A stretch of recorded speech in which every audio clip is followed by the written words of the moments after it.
Yeah, it's a great career. You're not out digging ditches all day. No. You could be if you want. Welcome, everyone, to the Construction Dirt Podcast. Big sponsorship by JK Worldwide. Yep. We're here again coming at you every 2 weeks with a new episode. And today we have a special guest. We have Joe Melo is here from Platinum Concrete. Really excited to have Joe around. And obviously my co-host, Jeff Knobloch, and myself, Cam Roy, joining you again for another edition. Really excited about this one. Joe, it's really great to have you here, buddy. Thank you. It's great to be here. Yeah. First podcast. Pretty excited. First podcast.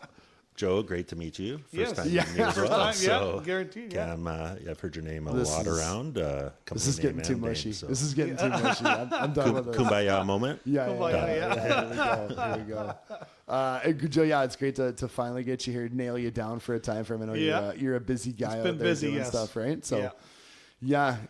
pretty exciting stuff. So, Joe, you're currently the owner of Platinum Concrete. Correct. Yeah. So, I mean, why don't you tell us a little bit kind of about, your story, kind of how did you get into construction? Have you always been in construction? I mean, you're a place and finish concrete contractor in the Lower Mainland. So, place and finish, is that kind of where you started? Why don't you tell us a little bit? That's exactly where I started. It was young. I started concrete with Astra Concrete when I was 16 years old. Oh, Jesus. And just kept working and kept learning, going up the ladder at Astra and doing my thing, and became dispatcher and stuff there.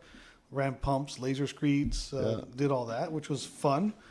And then it was time for a change, and I went to other companies for 3 years or so, trying to feel the ropes, see what's out there. Then I decided something I wanted to do on my own, start my own and do things what I call my way. I want to do it my way. Yeah. Just different, a little bit different than what other people are doing. Mm-hmm. And did that for a year on my own and was struggling on my own. It's a lot to do with one person. So then time worked out good. My brother Kevin was able to join forces, and we went with it. Yeah. And we grew from there. Yeah. So it's been 5 years now. Really? 5 years. Yeah. Oh, 5 wow. years. I didn't know Congratulations. Yeah. That's 5 crazy. years. Good We've done pretty good. Yeah. That's awesome. Yeah, That's awesome. pretty exciting. It was exciting. Still is exciting. I like the industry. I like the new things that are coming out, and For sure. I like the challenge. Yeah. I like the challenge. Definitely. I didn't realize you started with Astra Yeah. years and years and years ago. Yeah. Was that a full family thing? Me and then my two brothers followed me. Yeah, pretty much. My brother Jeff still works there. Yeah. He's now dispatching there. So Yeah. Actually, the first time Laser Street went on a Ram construction site, I was the one who ran it. Oh, no way. Yeah, with Astra. Right on. Your site super Dell was there. Yeah. And I believe I hit every single box in that slab. For sure you did. So he was pretty pissed. The whole way. He was pretty pissed. Yeah. That's hilarious. I was a young guy, 18 or 19 years old on that street, and he's yelling at me and going, I don't know what you want. That's so good. Yeah, so it was a lot of fun. Yeah. So go back to when you were 16. Why concrete? It's just something my dad was in construction. Okay. I just did it. Astra was down the road from where I lived. Yep. And I went to school with the owners of Astra's kids. Mm-hmm. So it just worked out easily. I just went there and realized that I was placing concrete up in a high rise, and I had no idea what I was doing. So away we went. Yeah. So it was National transition. It's just easy. Yeah. That's what we did. Yeah. Construction's that's what we did. My dad came from Portugal here when he was 21 or 22 and started working in construction, and I just followed. Yeah. So the amount things have changed since Big you were time. 16 years old. Yes. That's not an age riff. That's just It's true. That's reality. Joe. Yeah. So I mean, going back to that, I think me and you, we've known each other quite a long time. Correct. For sure. Yes. And you've always been on the forefront of thinking and stuff like that. I try to be. Yes. Can you maybe just talk a little bit about kind of like, I guess, since you started Platinum and, doing it your way. Yeah. Why don't you talk a little bit about kind of what your way looks like, and kind of that progression and the forward thinking that you bring to the table? Well, for me, the style of placing, almost everyone has the same style of placing and finishing concrete. I changed the technique a little bit within the company on certain things. Certain things you can't. They are what they are. But certain things I changed the technique. Different equipment. When I first started placing concrete, we had shovels and 2x4s to screed concrete. Yeah. Then the matter screeds came out, vibrating screed, so that was great. Yeah. And laser screeds, of course. Yeah. The laser screed I purchased is different than what everyone else has in town. Yeah. I found it was a great machine. I did an Amazon building, 1 million square feet, and results were fantastic. So I was quite happy. We just do some things a little differently. It's like wearing a Milwaukee shirt. So I was going to say, I was going to touch on the Magic Screen one. No, the screens I've tried with Milwaukee, and they're not quite there yet, but they're backpack vibrators, all electric vibrators. Right. Fantastic. No fumes on site, quiet. Totally. You know what I mean? That's something that I use. A lot of people still don't want to use it because they got to switch batteries out throughout the day. But in my opinion, it's a great product, and the guys are quite happy using it. There's no fumes in their face now. And how many times has a guy bent over with the backpack gas-powered vibrator on, and all the oil comes rushing out the exhaust, and the whole site's smoked up, and so it's just it's a different thing. Yeah, for sure. Yeah, that's cool. So we're going into the electric stuff. We were chatting a little bit earlier about. I'm not allowed to talk about it anymore. Oh, you're not? Vehicle chargers. I talk about it too much. Right? Yeah, we Jeff and I went on a tangent. On one of our previous podcasts. I brought up the rabbit hole that I was down talking about electric cars, and then Jeff's brought it up twice now since about like, how are they going to charge all this stuff? Because there's not a. But no, I mean, we were talking a little bit earlier. It sounds like you're looking at an electric high pressure pump. For today, we tried our electric high pressure concrete pump. And it was actually really well. It was a success today. We pumped up to level 41. Wow. It was great. Yeah, it's a big electric engine on there, and and it produced. It's much quieter. That's so cool. It's the next chapter. It's pretty exciting. Hopefully this all works out and we can move forward with it. But today it worked really well. Yeah, and then keeping on the electric front, I believe that you have a fleet of electric vans as well. Well, we did. We had the electric transit vans. Yeah. See, my goal was to go in our company green. We wanted to go green, get rid of the emissions, but the electric transit vans didn't get the range we were hoping we were going to get. It started off good. A year later, Well, Joe, when you're starting from Maple Ridge, it's a little tough. No, I had guys living in Abbotsford, and they weren't getting back home, so they had to charge halfway through the day. So the range wasn't quite there. That's funny. So going back to the placing boom stuff. I mean, I know we've talked quite a bit about it, me and you, a couple of different placing booms that you have up.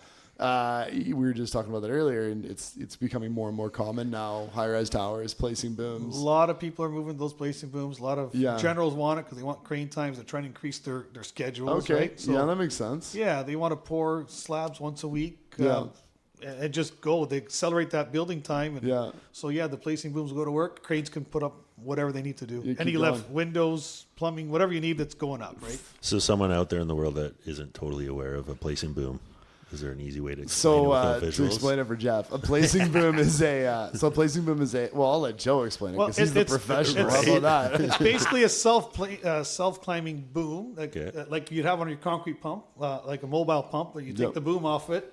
It sits on a pedestal, a tower inside the building, and it goes all the way up the tower with a 5-inch pipeline feeding it. So that's why that electric high pressure is down below, or everyone's high pressure pumps, and you pump in concrete all the way up. So it's a different mix design, right? It's got to get the right mix, smaller rock. So one of the cool things too about it that I've always found fascinating is that the placing boom, it's hard piped all the way up through through. So essentially it goes from the outside of the building to the inside of the building and then straight up to the deck that they're working on. But I've always found it super cool when you kind of trace, like I've been on a couple sites where you trace where the line goes. Yeah. And sometimes they're starting to finish like the podium level of the project, but they're still pouring concrete up on the roof. That's right. And you have this like 5-inch high pressure concrete pump line like going through the lobby of a tower.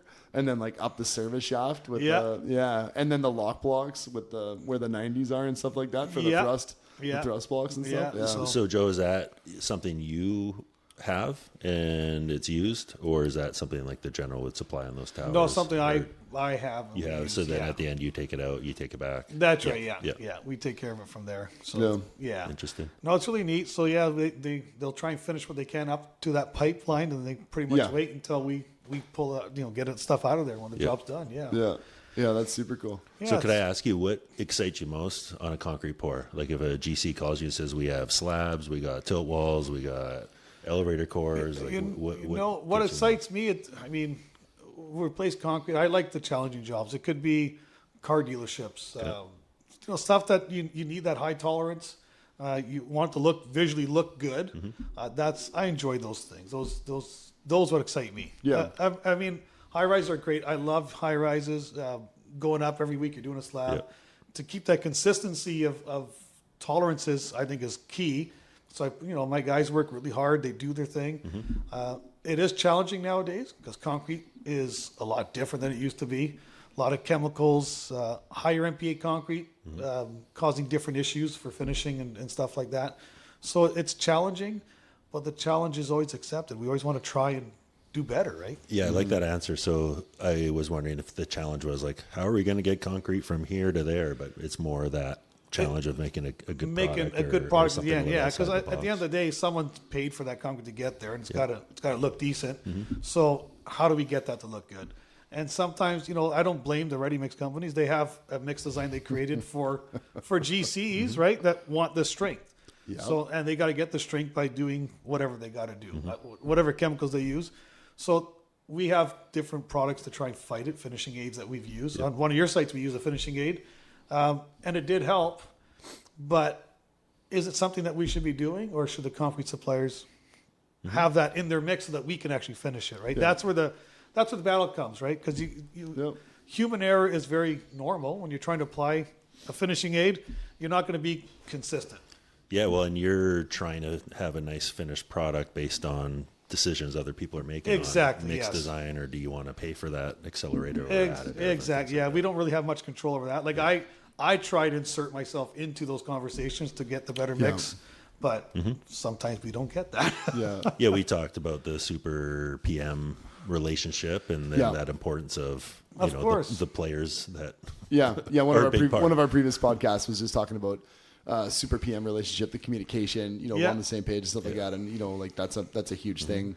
Super talking to you, pre-pour meeting, you're going through what you need, how many meters an hour, what the slump's got to be, all that kind of stuff. Oh, yeah, we want certain things, but then you guys need certain things, so we got to find that happy medium that we can all succeed. We all have to succeid. And I always say, with concrete, my age-old term is just removing the variables. True. And removing the variables. And I know, Joe, we've done a lot of work together in the past and now, and there's always like, oh, we should look at this and try this, and it's we're always like, no, let's take it back to basics. Let's do this, let's do this, right? Because it usually works. The basics usually work. 100%. Yeah, 100%. Yeah, it ends up being. It ends up being a bit of a show sometimes. Yeah, for sure. Yeah, no, it's a different industry now. Yeah, definitely. It is different. It's changed. Some things for the better, some things not so good. Yeah. So yeah. So the laser screed. Yes. You have a really cool laser screed. Yes, I really like it. It reminds me of something out of like Alien or Alien vs. Predator or something. Pretty like neat looking, yeah. Jeff, have you seen it? I haven't seen it yet. Oh, man. I'll have to send you a picture. It's kind of like a crawling spider all over your slab. Yeah, it's pretty cool. So, maybe just talk a little bit about what made you go that route versus the competitor route. And, I took on the screed mainly. I really liked the idea of the operator having a remote control walking beside the machine. That's what did it for me. To be honest, that was great. That was the icing on the cake. That was. I mean, now the competitor has one on a remote, of course, but this thing on a remote, the guy on the ground, he can see what's going on around him. Yeah. Like I mentioned earlier, I ran over every box they'll have me first had it. I was sitting up on this pedestal and I couldn't really see below the machine. I was young, didn't know. Right? 15 feet high. So it's different. So the remote for me, the guy's down there, he can see it. If he needs to kick some concrete in, he can go do it himself. Doesn't have to wait for someone to do it. Yeah. It's just easier. Yeah. And the results were really good with the machine. I tried it and it was fantastic. So it was a no-brainer for me to have that machine and that guy there on the ground. For sure. That was for great. sure. Yeah. So where did you find it? It was actually a guy contacted me out of the USA. Ling Sheen is the manufacturer of this machine. And I think it's great. It's a really good machine. Yeah. Definitely compact. I think that's a big piece of it as well. It's not a massive. For me, also the selling feature was it's about 8,000 pounds. Yeah, and the competitors were roughly 16 to 18,000 pounds. So it's a big difference in weight. Yeah. So on a slab, twisting the rebar and the just the poly itself, right? You're making a big rolling over one of the bricks, and the brick goes through the poly. Yeah, and, so this machine doesn't cause as much damage, in my opinion. Yeah, so it's pretty neat. Yeah. So does it come out on every job or special applications? Any flat. It's part warehouse. of the fleet. It's just for flat, but mainly warehouses, right? That's where you're going to use it. So yeah.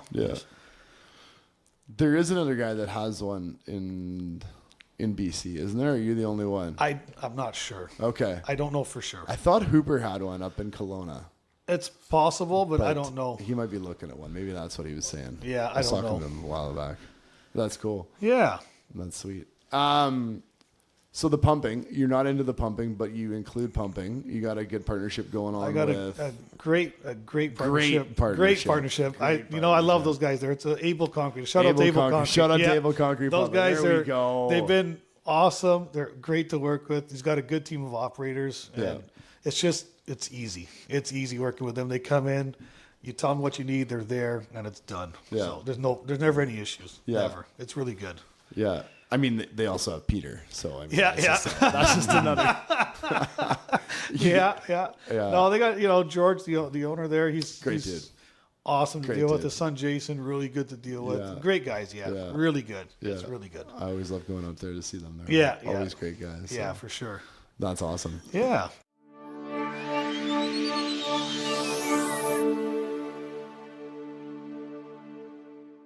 So moving on to, kind of cool construction stuff that you're maybe on or going to be working on, or can you talk a little bit about, we're always doing slabs, which always are doing slabs, They're always fun. Slabs, panels. I mean, I always like on your guys' site, for instance, the skin panels. Yep. That's always something I want to try something different. Like, I always want to know if there's a better way to do something. Yeah. Like just to get those crop circles, they drive me nuts. Yes. I don't like those crop circles. So, just trying to find a way to get rid of them. We're working on that one for you. I know you are. I know you are. I saw different products there the other day. So we'll see how that goes. We're working on that one for you. But you know what I mean? Because I think if we can all come together and find a solution, it reflects all of us, right? We all for sure. We go. I drive by that building and show my kids, "Hey, Daddy did that. But look at that building, right? Looks you great." do that too? Oh yeah. Everybody does that. That's a whole thing. Yeah, that's the great. Whole thing, for sure. Yeah. I mean, you've always been kind of on the forefront of new and exciting things. I love trying new things. So there was a time, story time. There was a time that Joe and I worked together, and we had to pour a dolly pad.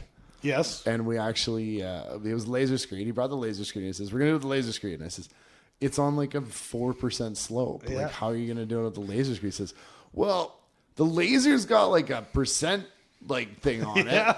So I think we could, if we set the laser up on the percentage of slope, I think the laser screed will screed it back." And it was spectacular. It worked great, it was great, super cool. Still to this day, we do. And now it's quite typical. Everyone in the industry does it, right? So we set it up.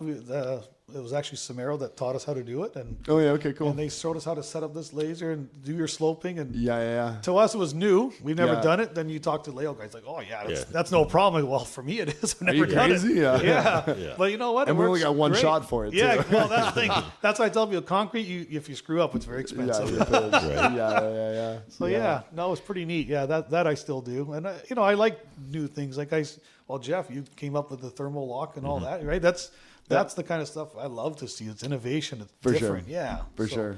Those are things I like. I want to invent. I want something that I can invent, but I can't find it yet. I'm looking for it. Keep thinking. Plastic power trouble. Plastic power trouble. We use those. We already used those. Yeah. Yeah. You're still using those, right? I do. On the last one. Yeah. The small the application. Yeah. The polishing machine. We try and do Teflon blades. Yeah. So I think it's better. Steel blades are great, but I think the plastic blades are nicer. It doesn't get it black enough, I will say. You don't. You like black. You talked to Norland about that the other day. Yeah, I bet too. Because I did. I was always a sucker for a just like polished black, shiny. That's right. Yeah. And, I know you like the that. plastic blades work really well too. Yeah. I think it's spectacular because it doesn't. There's no scratching. Scratch. Yeah. There's no scratching. It's more consistent, so that's why I moved that way. Yeah. Yeah, for sure. So the other day you mentioned you were on the site. When you're on the site, what are you actually doing on the site? I try to oversee everything that's going on. Yeah. So I look, we do our concrete pour. I look at what we're doing. So I like to make sure our machines are set to the height, elevation's proper and everything. But I mainly look for mistakes on site from electrician, plumber, bulkhead not installed all the way. Because if I can prevent that, we get a better job. Right. Yeah. So I just look at those things and I point them out. Then usually it takes an hour in the morning. I look at all that and away we go. Then I kind of oversee what's going on the site. Yeah. If I see a problem, I try to address it quickly. That's all. Yeah. So on a typical day, like how many crews do you have going out? Like how many pours are you guys Four doing? crews. Four crews. Four Wow, crews. you're up to 4 crews now. Yeah, and then we have for you guys. sometimes we need to rent crews and so keep we it do. going. Yeah. It's So you're flying day in and day out. we're going. Yeah, it's been busy, and the way the industry's going, it looks like the end of the year next year is going to be even busier. So it's right now. I think it's the calm before the storm. From the way we're pricing jobs, looks like it's the calm before the storm. Yeah. So it's a busy time, and it's good because we bring young guys in. You train them now, and hopefully they're ready by the time you start going hard at it. Right? For sure. Yeah. For sure. So I'm diving a little bit more into your day-to-day stuff. So are you pricing stuff yourself? Do you have a team that does that? The office, just me and my brother. We take care of everything. Yeah, pricing, quoting, all that stuff. I do all that myself. Yeah. We kind of manage everything, just the two of us. Yeah. Overhead's lower, and and we got more control what's going on. If there's a problem, we can deal with it, right? Yeah. It's just simple. Yeah. How is it working with your brother? It's great. Kevin, he knows what he's doing. I don't have to worry about him. He's got it, and he takes really good care of the equipment that we have, and that's his thing. He's on it, so it's great. Yeah. So what is his, like, I mean, do you guys kind of just split it, like whatever you guys do on a day to day? Like, he goes to this site, you go to that site, or like I do mostly all the pricing and all that. And I do the pre-pours and stuff. If I can't make it, he goes. Yep. But he's taking care of the sites daily with me, so that we do together. Yeah. He's taking finishers' hours and stuff, placers, kind of keeping everyone in line. And yeah. So it's really good. Yeah. Make sure if there's a machine broken, he deals with it and gets it going again. Yeah. Yeah. That's his specialty. Yeah. He's really good there. That's wicked. Yeah. I think though we should get Joe down to a World of Concrete or make sure Joe's there because Joe's been with his. I've never been to World of Concrete. You've never been to World of Concrete? No, I was gonna go and I haven't been yet. Oh, That's Joe. where your new big idea is going to come from. I think so. Yeah, I think so. So that's actually really funny because you run the Husqvarna power trowels. We do, yes. You do, and get him in the competition. so down in World of Concrete in Vegas, they have a little power trowel course. I've seen it on YouTube there. Yeah, I've seen it. And it's the Husqvarna. That's right. It's the Husqvarna yeah, booth. I've seen it. And I always thought that you were all over think that. And I would that's why love you to do bought that them. competition. But I think my finisher would kill me at that competition. For sure. That's funny. I had no idea you'd never been on there. Yeah, never been. I've never. Usually when they go do that show, we're usually busy. Yeah. And like I said, 5 years in this starting my company, there's no way I was going to go. There's no way I couldn't leave. Your brother's been. Kevin's been multiple times. Yeah. He used to sell pumps for manufacturers, so he's been there lots. Yeah. Kevin's been there lots. Yeah. I've seen him there. Yeah. Yeah. So maybe this will be this January. Maybe I'm going to go. I mean, just that one exhibit hall with all the booms. I'm putting the boom like. He's done lots of those hookups. Yeah. He's done lots of those setups. Yeah. Yeah, that's funny. I had no idea. Huh. Yeah. So I mean, wanted to go back real quick though, but like mixes and stuff like that. You kind of spoke about it a little bit. Is there quite a variety between the different supply companies that you see? Well, some and even with one supply company, different mixes that come from them. So every mix is different. Yeah, they're all. It's us as finishers trying to figure out which mix. The first couple of pours always, how are we going to finish this? What do we do? Yeah. Then we get used to what that guy brought. So then you try to keep, this is how we got to do this job, and this job's got to be done that way because everyone's different. As much as you think they're the same, but it's different, and they're all. Yeah, it's just we're not working with. In my opinion, it's not concrete anymore. It's chemicals. Yeah. It's all chemicals, so it makes it tough. What about I don't want to say truck to truck, but trucks at the start of the day, end of the day? Is there a big difference in that? So we've had issues with consistency. Yes. Yeah. Okay. So that would be the word consistency. Yeah, we've had. Okay. That depends on the drivers really. Batch plant, I think, has a lot to do with that too. They got if they load consistent, you might get the drivers a little bit easier, closer to their target. But no, consistency is one of our pet peeves. If they're not consistent, it makes our life difficult. So is this a fair question? What's the biggest load you had to turn back? or Well, we've sent back full loads of concrete Yeah. because way too wet. Yeah, way too wet. Yeah. Yes. Yeah. Yes, he has. a lot of lock blocks. Yeah. Yeah. I don't know what they do with that. I don't know what they do definitely with not that. going to the slab. Yeah. No, we're not doing anything structural with that. Yeah. It's been we had recently, we sent back some concrete. Yeah. So then part of that pre-pour, you are aware of who the supplier is, and then you might adjust knowing that that supplier has this type of concrete versus the other supplier. Yeah. So now, like there's Lafarge, there's Ocean, Burnco, the different guys. So we pretty much know what to expect. Greystone, we know what to expect from different companies typically. And a lot of the concrete does react the same. Hot weather, we get that spongy concrete. Yep. Makes it really tough to get flat and nice. So that's why we try to combat with these chemicals, which becomes a cost to you guys, let's say as GCs, and then it becomes a cost to me having an extra guy to do this work, right? Or two guys, depending what we need, right? Yeah. So that's a big issue right now. Yeah. That's a sour spot for me. It's a big issue. It's funny because I know years ago, going back to the Jerry Weiler days, and he was really looking to try and, I guess, create consistency. Yes. And he was, I don't know if it ever actually came to fruition, but I know that he was really working through trying to get that, this is what you need to do. This is the mix. This is the secret sauce. Yes. Well, they had those secret, not so secret meetings. I think Ram, Wales McClellan, Beatty, Jerry Weiler, Cron was there, and they all were trying to CTA at the time. Yeah. Trying to get that standardized mix that this is the baseline that we're going to use in the lower mainland. And that was close, but I think it deteriorated. Yeah, because it gets back down to cost, and you got to get that number down to get your concrete supplied. Right. Well, we worked on that one project in Richmond off 6 Road. Yeah, where behind the post office there. Yeah. Do you remember that slab mix? I do. Yeah. Do you remember that slab mix? I do. It was was a 0.30 or 0.35 water cement ratio. I think it was 0.35. Yeah. It was 0.35. It came out like crushed gravel. Yeah. We did a test pour with it, and you couldn't even float it. Yeah. I remember there was another job site that we were working on at the same time, and Jerry actually came down with a float. Yeah. And he's like, "This doesn't work." Yeah. We got it at a 0.35, and I mean, I tell everybody to this day that we flooded that one. Yeah. Do you remember that the next day it came back and the water was like green? Yeah. And there was so many chemicals in there, water reducers and all everything. that kind of stuff to take it down to get the water cement down, because that was the main point of contention, obviously, for the end user, was the cracking. Yeah. That's right. Yeah. It's just it's interesting. I mean, we see it quite frequently, not so much now, but with other utilizing different supply companies and just the differentiation. And sometimes I don't think there is an appreciation for what you guys go through to try and get that good what I product see for is the ready mix suppliers giving you a mix that you want, but they're not really giving you something that they should know that's going to work and perform what you need. Because you guys build, you don't design concrete. So I don't design concrete, try to finish it.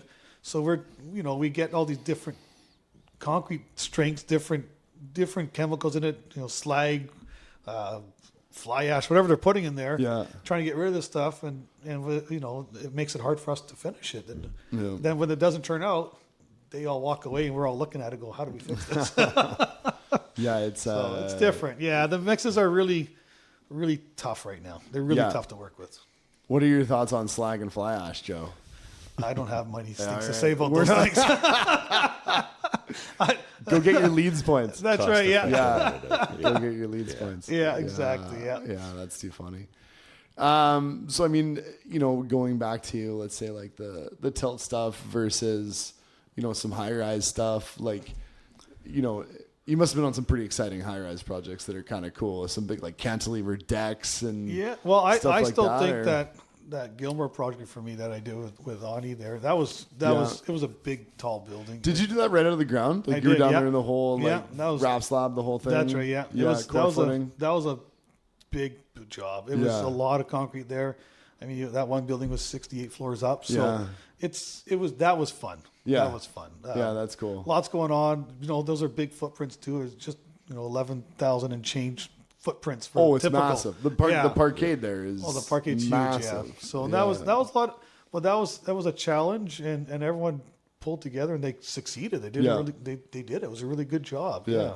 So that was good. Yeah. And I mean, cool. Even the towers I'm doing now with Ledcor and New Way and the guys, they're great. The guys, I think the guys on site are experienced guys. Makes a big difference. There's a lot of sites with newer guys, and those are more challenging. And nothing that, I love the new guys coming in. They're doing it. Oh yeah. But it's could be more challenging because they don't have that knowledge of what's going to go wrong if you do it this way. Are those new guys receptive to your kind of like knowledge base, or receptive to your... There's some that are great. They're like, hey man, you got it, you know it, let's do it. And there's other guys go, no, I went to school for this, I'm doing it this way. It's like, well, that way doesn't work. So but you gotta, I find that if I can't fight them on it, they're the site super or they're in charge, so let them learn. They're going to learn, and then you do it your way next. For sure, yeah. But Joe, the concrete cracked, and concrete's not supposed to crack. What's going on? Well, that's why I tell everyone, I guarantee the concrete will crack. Yeah. Concrete will crack. Yeah. So it's challenging because there is a lot of new people in this industry right now. For sure. A lot of new people. So you see a lot of mistakes on site. Yeah. And it's not just what I'm doing in concrete. Like I see new farm workers, rebar guys, electricians, and they sometimes do things they don't realize they're doing it. They're putting themselves in danger, and that's the scary part. Yeah. Hey, don't go there. That's not a safe spot to be in, right? Especially on a tower. And stuff like that. So just little things like that, a right? little sketchy. Yeah.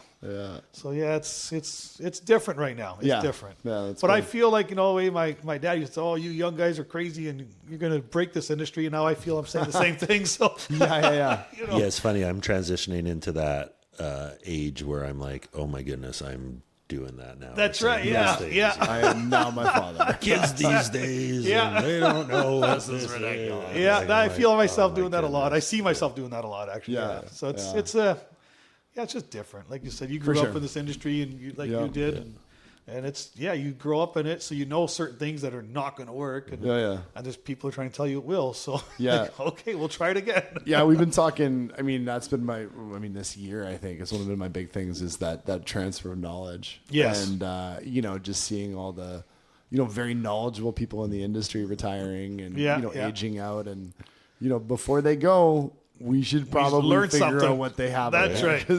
No, it's true. We need to learn from them. It's huge. It's huge. And I always put a lot of pressure on. There's not a lot of skilled tradespeople left. There's not, no. And people like yourself, to be able to be pushing that envelope and spreading that knowledge, is huge because even across the board, tile setters. Everybody, guys, everybody, every trade. There's not a lot of that left. So. I think a lot of the people in their 20s and stuff, they all grew up from parents that wanted to become, computer smart and not trade smart. There's no tradespeople, and that's tough. No. I do see a lot of kids on the job site with their, their earphone or earbuds, whatever you call it now. They're they're listening to the music instead of going. There's cranes flying stuff over your head. There's equipment moving behind you. You have no idea what's going on. So it's a little scary. Yeah, a little scary. Yeah, I see that a little too much. Yeah. That's my personal pet peeve. Yeah, for Get sure. those things out of your ears. I need you to get out there. Yeah, for sure. Yeah. So I'm curious, Joe, is your place of residence just concrete everywhere? Backyard, front yard, hardscaping? No, you know what? To be honest, I have a small patch of grass in the front, and the rest is artificial turf or concrete. Well, the artificial turf, I'm a big fan. I love it. Yeah, it was the best thing I ever did. That's so good.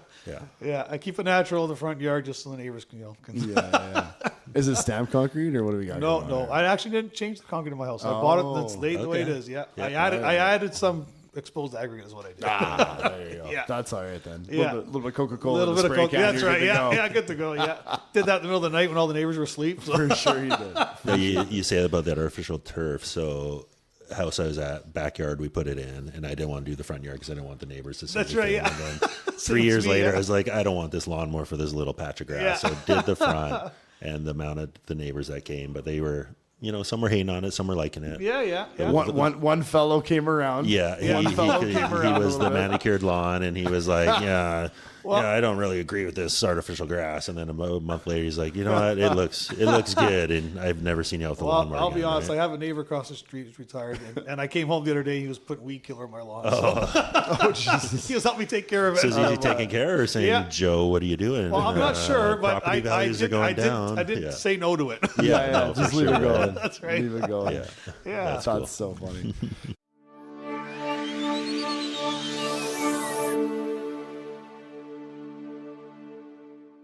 So, what's next?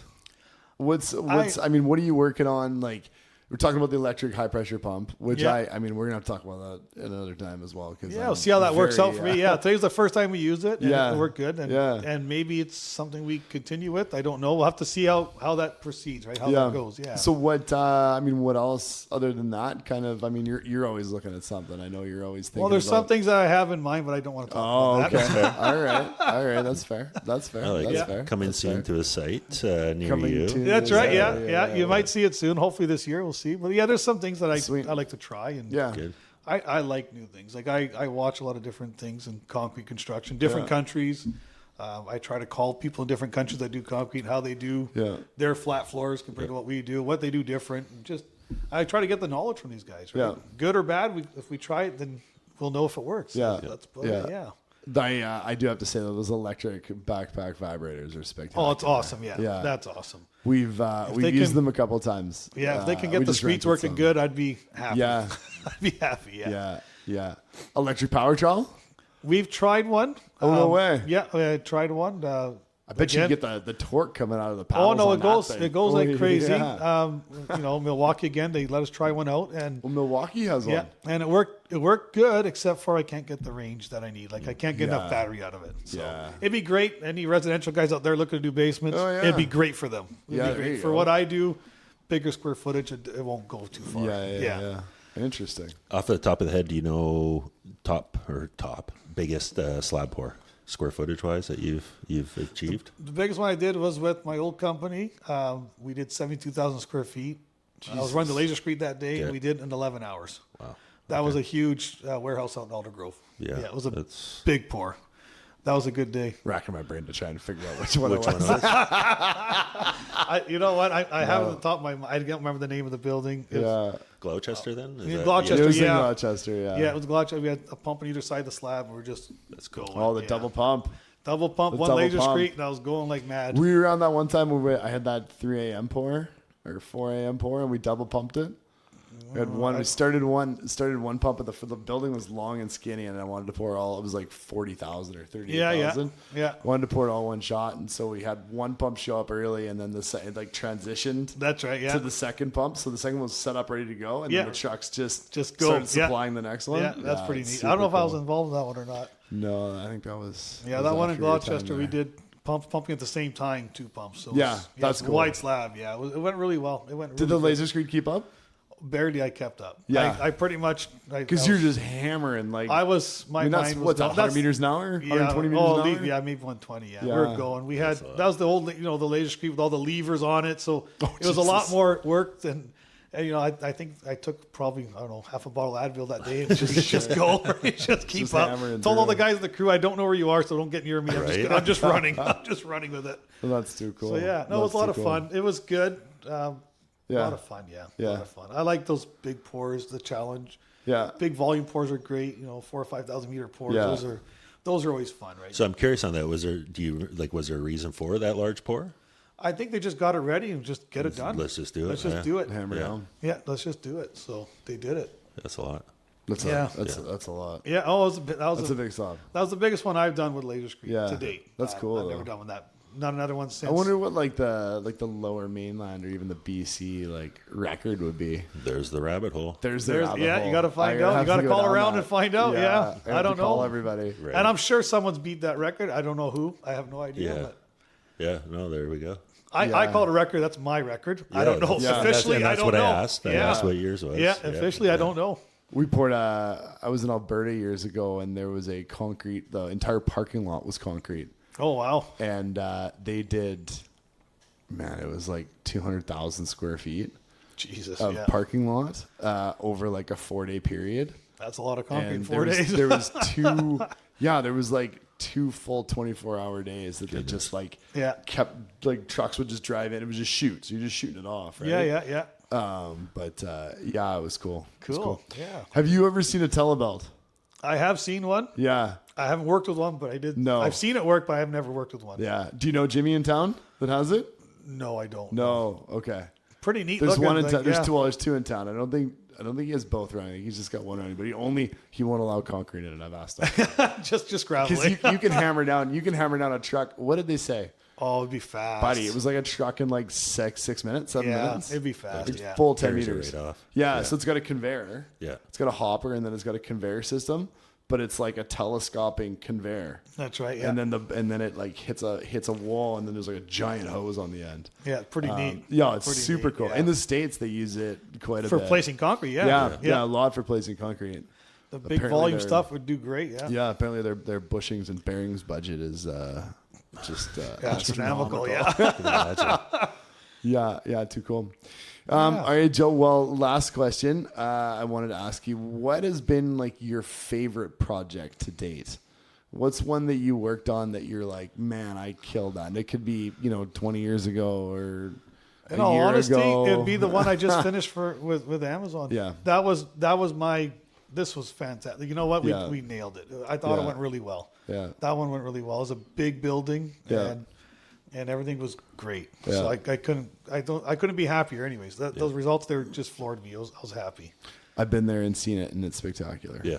Really nice. Yeah. Yeah. I was happy with that. Yeah, that was that your first one with Platinum? No. That was one my with first Platinum? warehouse with Platinum. Was that building? Yeah, Wow. I bought the laser for that building. That's right. Yeah, so it was really neat. We had issues with the mix at the beginning, and there was consultants from the U.S. that helped out with that. That's and right. I do remember that. and those guys were smart guys. I like to talk to them again because they were smart guys. They knew what they were talking about. Do you ever nerd out with people once in a while? Yeah. I mean, we do. we do. yeah. So yeah, I guess you do. I do. Yeah. Yeah.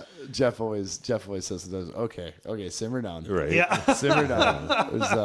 There's a couple of concrete. Well, actually, I was talking to Derek today. Oh, okay. From Knox Yeah, Creek, yeah. and after about 10-15 minutes, I'm like, okay, no, we're completely off gotta topic. go. I need to go now. Yeah. Sounds too funny. Awesome. Well, Joe, it was an absolute pleasure having you. My on the pleasure to pods. be here. Yes. Yeah, I hope things keep going well for you. Me too, yeah. We'll definitely want to have you on again at some point. And, Be happy to get come you on for back. your second pod. Let's do it. My Get you on first for your pod second- ever. All right. That's funny. Well, thanks everybody for listening. Another episode of the Construction Journey. You can catch us every 2 weeks. Guests and or just Jeff and I having a chat about construction. So Sounds good. Thanks, Joe. thanks everybody. Thank you, guys.